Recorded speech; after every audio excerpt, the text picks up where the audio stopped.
Now, I know this is kind of a strange question to ask, but is it okay to eat runny eggs? Somebody asked me that earlier, and I had to look it up. But the answer is kind of yes and no, but we can talk about that later.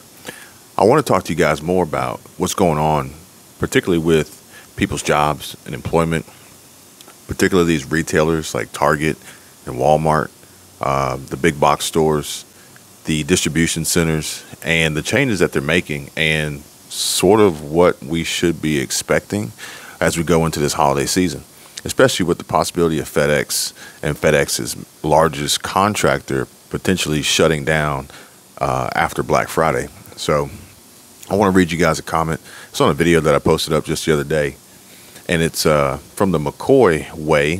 Thank you, the McCoy Way, for supporting the channel and watching the videos and engaging in comments. I really do appreciate it. I think this comment is going to be very helpful to a lot of folks as it brings up a good topic of discussion. You guys comment below with your thoughts and any debate that you would like to go back and forth with. But I think we may be on the same page on this one. So it says here, my husband is a DC employee, a distribution center employee. He went from 5 days a week, one of them being overtime, to 4 days. Most of those days are under 8 hours, although he's been scheduled for 10 hours. So if he's typically scheduled for 10 hours, and he worked 5 days a week, that would put him at 50 hours a week. Once you cross over 40 regular hours, then you would be entered into overtime pay for the week, or that pay period, which is something we should talk about. But once you cross over 40 hours of regular pay or regular hours on a pay period, then you are enter into overtime pay. And these are legally set. These are employment laws, and companies have to abide by them. And as we get into this, the point of this is to explain what's going on out there, how these changes, how these different fluctuations in our economy, changes in supply, the availability of product, the availability or the possibility of the freight and the product being the goods being transported from the shipping containers on the ships through the ports onto the rail cars, the semi trucks, the tractor trailers, the owner operators, getting them from point A to point B to point C, which is you guys, point C, consumers. So what we experience at Walmart and these other retailers is B2C commerce, it's business to consumer. And so here it says most of these days are under 8 hours, 10 hours scheduled. He has used all of his paid time off to cover the hours that he is missing. This is normal. This is normal, especially if people are living kind of paycheck to paycheck or burning through their income relatively quickly. If you were to see a decline in your hours, especially if you're an hourly employee, you're going to have to try to supplement that income somehow. So in this particular situation, it's been stated here that to make up for that lost time, we're looking at using paid time off. And the lost time right now says he's went from 5 days to 4 days. So 8 hours from 10 hours. Although scheduled for 10, he's getting 8. So instead of getting 50 hours a week, instead of getting that 40 regular, 10 overtime, he's now only getting 32 regular, 8 hours, 4 days a week.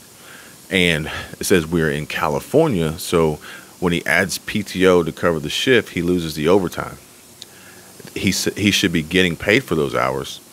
Walmart also took their quarterly bonuses. Now that's important. My husband drives for Amazon 2 days a week to supplement what he's losing at Walmart. More than half of the loads coming in are last year's Christmas stuff. Something's not right. Most DC workers, distribution center workers, have a second job. Now let's back that up just a little bit. It says that we are in California, so when he adds PTO to cover the shift, he loses the overtime. Just a little bit of a clarification on that. Your paychecks, if you ever look at them, if you got one, paper pay stub, pull it out, take a look at it. If you get it on an app or in an email or online and you have access to it through Paychex or ADP or Patriot Software or even QuickBooks, however you get it, take a look at it, because you're going to see where your hours are, and you'll see an accumulation of hours. And it'll go down the list. It should say regular. It should say holiday. It should say vacation. It should say PTO. It may say overtime. It may even say sick or C19 maybe, because there's a pay category for C19.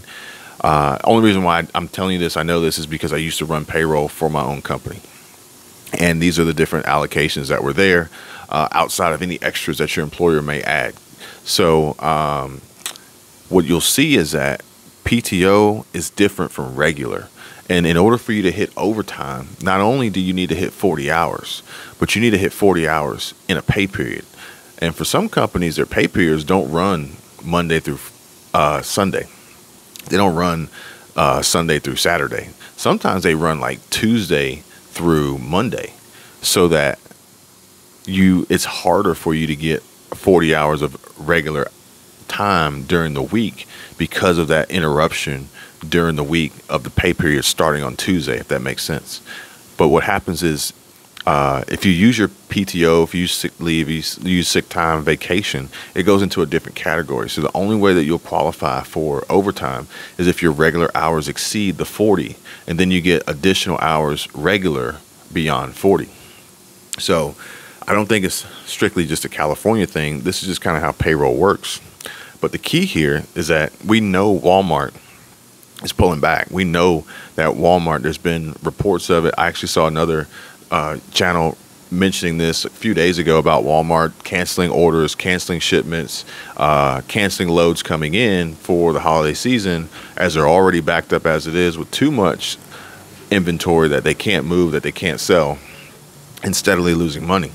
But what's key here is that not only are they cutting hours, but they took away the quarterly bonuses. Now that's huge. And this is money that, granted, is considered a bonus, so it's not guaranteed. But for most people, it was a common occurrence that they would count on and rely on as part of their income. So now, not only are you losing hours, not only are you losing the overtime hours of those hours, not only have you depleted your paid time off, your PTO, now you've lost your bonus or your quarterly bonuses. So that's 4 times a year. So this is going to be a big hit. It's going to take a huge toll on a lot of people. My husband drives for Amazon 2 days a week to supplement what he's losing at Walmart. And a lot of people are doing this. A lot of people are doing the ride sharing. A lot of people are doing the Grubhub, the DoorDash, Walmart Spark even. And they're trying to find ways to supplement their income using the resources available to them. In this particular situation, this instance, we're using vehicles. No problem with that. Just don't let your insurance company know, maybe.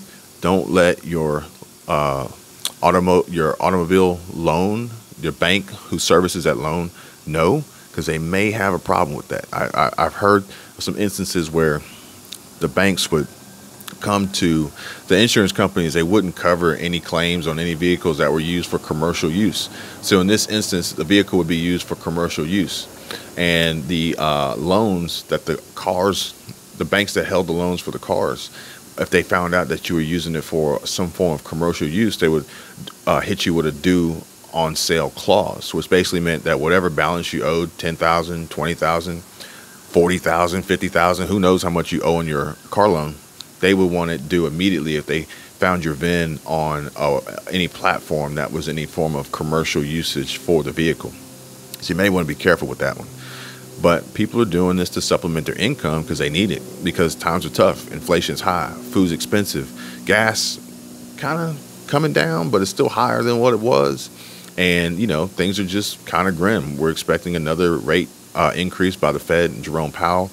And, we know things are kind of looking kind of bleak as we go into the holiday season.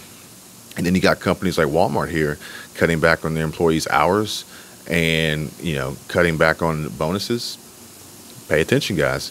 So it says more than half of the loads coming in are last year's Christmas stuff. That's crazy. That's how backed up the supply chain is. Last year's Christmas stuff. So just a little bit of a telltale sign here of what's going on. Something's not right. Most distribution center workers have a second job. Makes sense. Walmart Spark, Uber Eats, Grubhub, Uber, Lyft, Postmates, whatever these other second jobs are, they're using it to supplement their income. But what two things. Number one, these are declining. I'm not going to say they're dying, but they're declining. Your ability to earn money here in these supplemental independent contractor roles, they're declining. Not only is the wear and tear on your vehicle and different things like that, like eating away at your profit, but the companies are providing less as far as compensation for the people doing it. The people engaged in it that are using it to use the service aren't quite as generous as they once were or could be with their tips. Everybody's a little tighter with their money. And, then there's also the possibility that, a trip could be canceled or declined. A Walmart order could be, I think what some of these are like shopping. You have to go shopping for the orders, and you could be halfway through the order and then it gets canceled. So you not only have wasted your time, but now you got to pull this food back that you had in the shopping cart. You probably missed out on other opportunities during that. And at the end of the day, a lot of people are coming back saying, like, I barely make any money doing this. So they're moving on to other things. Actually, I had a young man saying that he was moving on to getting into some insurance, some life insurance sales through some simple and easy affiliate marketing that, if people would get quotes and sign up for life insurance, that he would get paid on the side, which is a great way to create some passive income streams. But at the end of the day, people having second jobs to supplement their income, it kind of sucks that has to be the case. It sucks that Walmart is cutting back on hours. It sucks that these distribution center employees are losing their paid time off that they were going to use for emergencies or vacations or anything like that. And they have to use it just to get by, and it still doesn't cover them enough. And once you use it all, then you have nothing left. So now you're going to be moving forward, making less money potentially every single week, that they don't give you the hours that you expected, and now you don't have the PTO to supplement the hours that you lost. So the second job component is essentially what I've been telling you guys about. It's the side hustles. It's starting your own small business. It's generating your own form of income on the side. And you can do it, but you don't have to rely on services like Uber and Lyft and Uber Eats and Walmart Spark to do it. You can do these things on your own in much more profitable ways that don't even require the use of a vehicle. So I just want to put that out there. If you guys are interested, again, the links will be in the description. You know how to contact me if you want to talk about it. And additionally, YouTube is always an opportunity. And it's funny how many people ignore the fact that they have a great opportunity right there in front of their face for a successful YouTube channel. That two things. One, you have a successful opportunity for a YouTube channel that you can create that would interest people and that would ultimately get you making money relatively quickly and on the path to growth. Because pretty much every YouTube channel that I've worked with in the past and work with currently, once they start making money on the platform, they continue to make more money on the platform. So it's like once you get in and get started, your trajectory is going to kind of look like this as you're building your channel, and then you're going to get accepted into the program, the partner program, and earn monetization. And then once you get that going, then it kind of goes like this. That's your earning potential. But you got to get it started first. You got to do it. And we've been able to get it done pretty quickly in a lot of different scenarios, a lot of different categories, a lot of different topics, a lot of different niches. And they've all pretty much worked the same as far as their growth potential and trajectory on their income earning potential. But additionally, number two, you could manage YouTube. You could manage social media. You could manage other people and what they're doing, because they need more time devoted to creating and less time devoted to managing and uploading and filtering and reviewing comments and different. And even you have people out there that are paying people on the side to manage their emails, because they're getting so much email, so many comments, so many suggestions, so many promotion offers and brand deals that they need somebody to help them out. Especially if you guys see a live stream channel. Typically live stream channels that do a lot of live streams that are very popular need support from moderators to manage the live stream as they're doing them. Pay attention. So I just wanted to put that out there. But for anybody who's Walmart distribution center, or any distribution center for that matter, or any job, any W-2 job, you work for someone else, and you're seeing a decline in your hours, you're seeing a decline in your bonuses, you're seeing a decline in the amount of work available for you while you're on the clock, you really may want to consider your options now to get something started on the side while you can, while it makes sense, before it's too late, before shit really hits the fan. And while you're in that growth period, you're just spending time without money. What we want to do is have you in that growth period, building this up while you still have a paycheck, so that as you get here and you start earning, reaching that maximum trajectory for growth and increase revenue, earnings, ultimately profit, that you either have that while you still have your job, or potentially you may lose your job, but then this takes off and you have that to kind of supplement the loss of the regular steady income from your job. But the beauty of it is that YouTube, Google AdSense, they pay every month. So, you just got to get on that schedule. But once you do, then it's consistent. It's reoccurring. So it's, it's really no different besides you get paid once a week, twice a week, or once a month. The money's going to be there. From there, you're going to want to manage your budget properly, especially if your pay schedule changes, so that you're not going through it too quickly, because it's not coming back for another 30 days. So, but these are all things that we talk about in the group, and I continue to post more videos for the members in the group and put together more content for the members in the group, respond to the emails, and the members get priority in comments as well. But it's a place and a way for you guys to send me the direct information that you're asking for, and that's what I'm bringing. You guys are asking for this, so I'm bringing it to you, and you're asking, how do I make more money? How do I get out of debt? How do I budget better? How do I beat inflation? How do I not worry if I'm going to lose my job? How do I get money for preps? How do I pay my car note so it doesn't get repossessed? And these are important components, and they're not huge. They're not crazy. They're not like unbelievably hard. And these things are so simple. They're so simple, but you just got to do them. You just got to do them. But they're not going to do it. They're not going to do it themselves. You have to do them.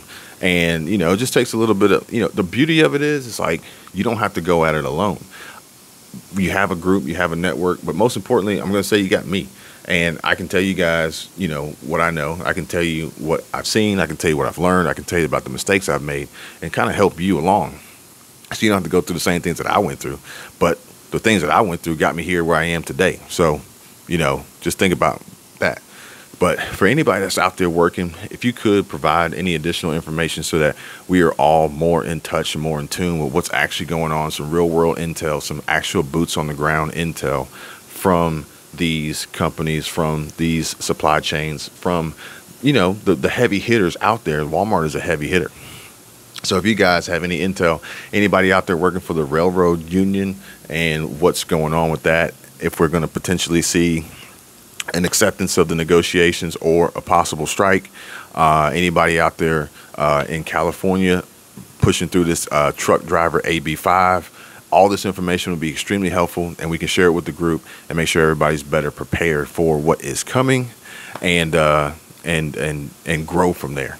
So you guys have a great Friday, great Saturday, great weekend. I may see you guys again tomorrow. You guys be safe. Take care.